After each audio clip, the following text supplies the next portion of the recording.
grants break down into local, state, federal, and then foundations. And they're very different and have very different criterion.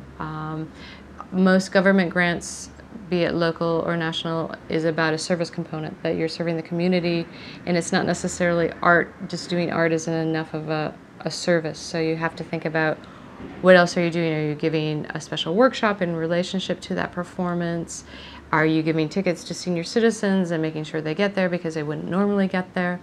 Where a lot of the foundation grants are very much about the creation of a work of art, and they're not interested often in a community component. I think important to know if you're starting out on writing grants is that you sort of have to get that first grant that tells everyone else that they can give you money. So in the city, LMCC has 2 grants, one called MCAF and one called Fund for Creative Communities. And MCAF is that very grant that is supposed to be the starter grant, so that an artist who isn't incorporated or doesn't have a 501c3 or an umbrella organization can actually write a grant and receive a grant through LMCC. And often it becomes the basis for other organizations to give money to an artist or to a company based on the LMCC grants.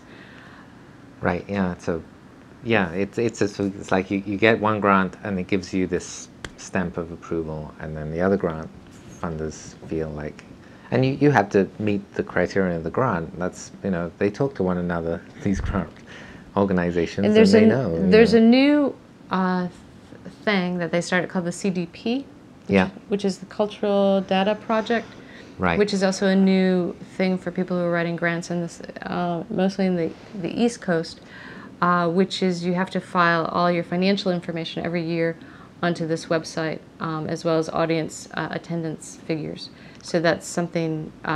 It in the end does make things easier, because instead of having to do all your budget each time for each individual grant, you have it all on one database, and each grant, it just pulls it and formats it for each funder individually. So there's a few grants that are a lot of money. Something like a MAP grant or Creative Capital, which is $20,000 to $50,000. In general, if you're a company our size and you're just applying to DCA, Department of Cultural Affairs here in New York, you can hope for at the most $5,000. But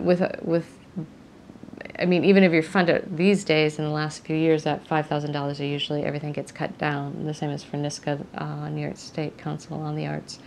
Everything keeps getting reduced, and so a $5,000 grant ends up being $4,000 because of the budget cuts.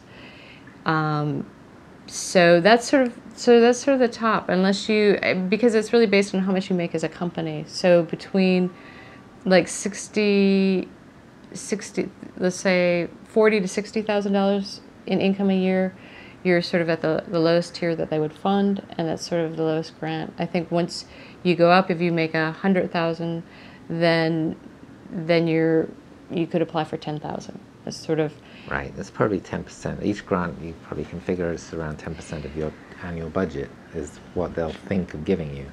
And then other grants, there's for puppetry, the big grant is through the Jim Henson Foundation. They give seed grants and project grants. Right. Project grants are $5,000. Yeah. Seed grants, I think, are $2,500.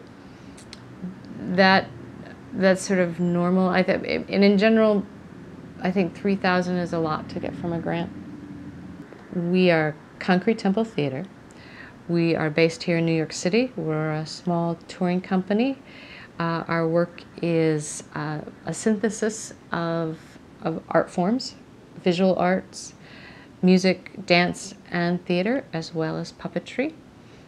And you can reach us on our website, which is www.concretetempletheater, theater spelled R-E.com.